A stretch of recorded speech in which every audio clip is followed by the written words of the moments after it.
شروع اللہ کا نام لے کر جو بڑا مہربان نہایت رحم والا ہے۔ اے پیغمبر صلی اللہ علیہ وآلہ وسلم، جو چیز اللہ نے تمہارے لیے جائز کی ہے تم اس سے کنارہ کشی کیوں کرتے ہو؟ کیا اس سے اپنی بیویوں کی خوشنودی چاہتے ہو؟ اور اللہ بخشنے والا ہے، مہربان ہے۔ اللہ نے تم لوگوں کے لیے تمہاری قسموں کا کفارہ مقرر کر دیا ہے، اور اللہ ہی تمہارا کارساز ہے، اور وہ دانا ہے، حکمت والا ہے۔ اور یاد کرو جب پیغمبر صلی اللہ علیہ وآلہ وسلم نے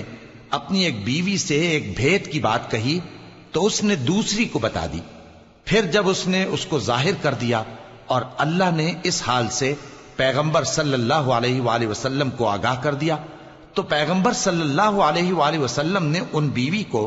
وہ بات کچھ تو جتائی اور کچھ نہ بتائی۔ سو جب وہ بات ان کو بتائی تو وہ پوچھنے لگیں کہ آپ کو یہ کس نے بتایا؟ فرمایا کہ مجھے اس نے بتایا ہے جو سب کچھ جاننے والا ہے، خبردار ہے۔ اگر تم دونوں اللہ کے آگے توبہ کرو تو بہتر ہے، کیونکہ تمہارے دل مائل ہو ہی گئے ہیں، اور اگر پیغمبر صلی اللہ علیہ وآلہ وسلم کے خلاف باہم اعانت کرو گی تو اللہ اور جبریل اور نیک کردار مسلمان ان کے حامی اور دوستدار ہیں، اور ان کے علاوہ سب فرشتے بھی مددگار ہیں۔ اے ازواج نبی، اگر پیغمبر صلی اللہ علیہ وآلہ وسلم تم کو طلاق دے دیں تو عجب نہیں کہ ان کا پروردگار تمہارے بدلے ان کو تم سے بہتر بیویاں دے دے، مسلمان، ایمان والیاں، فرما بردار، توبہ کرنے والیاں، عبادت گزار، روزہ رکھنے والیاں، شادی شدہ اور کنواریاں۔ مومنوں، اپنے آپ کو اور اپنے اہل و عیال کو اس آگ سے بچاؤ جس کا ایندھن آدمی اور پتھر ہوں گے، اور جس پر تند خو اور سخت گیر فرشتے مقرر ہیں۔ وہ کسی حکم کی جو اللہ ان کو دیتا ہے نافرمانی نہیں کرتے، اور جو حکم ان کو ملتا ہے اسے بجا لاتے ہیں۔ کافرو، آج بہانے مت بناؤ، جو عمل تم کیا کرتے تھے انہی کا تم کو بدلہ دیا جائے گا۔ مومنو، اللہ کے آگے صاف دل سے توبہ کرو، امید ہے کہ وہ تمہارے گناہ تم سے دور کر دے گا اور تم کو جنتوں میں جن کے نیچے نہریں بہ رہی ہیں داخل کرے گا۔ اس دن اللہ پیغمبر صلی اللہ علیہ وآلہ وسلم کو اور ان لوگوں کو جو ان کے ساتھ ایمان لائے ہیں رسوا نہیں کرے گا،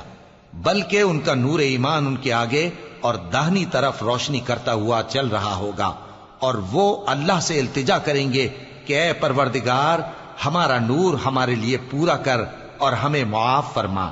بے شک اللہ ہر چیز پر قادر ہے۔ اے پیغمبر صلی اللہ علیہ وآلہ وسلم، کافروں اور منافقوں سے جہاد کرو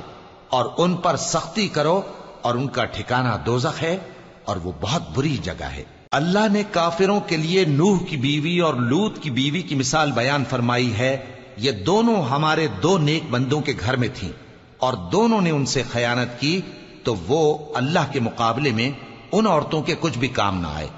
اور ان کو حکم دیا گیا کہ دوسرے داخل ہونے والوں کے ساتھ تم بھی دوزخ میں داخل ہو جاؤ۔ اور مومنوں کے لیے ایک مثال تو فرعون کی بیوی کی بیان فرمائی کہ اس نے اللہ سے التجا کی کہ اے میرے پروردگار، میرے لیے بہشت میں اپنے پاس ایک گھر بنا اور مجھے فرعون اور اس کے عمل سے نجات بخش اور ظالم لوگوں سے مجھ کو چھڑا لے۔ اور دوسری مثال عمران کی بیٹی مریم کی، جنہوں نے اپنی عزت و ناموس کو محفوظ رکھا تو ہم نے اس میں اپنی روح پھونک دی، اور وہ اپنے پروردگار کے کلام اور اس کی کتابوں کو برحق سمجھتی تھیں، اور وہ فرما برداروں میں سے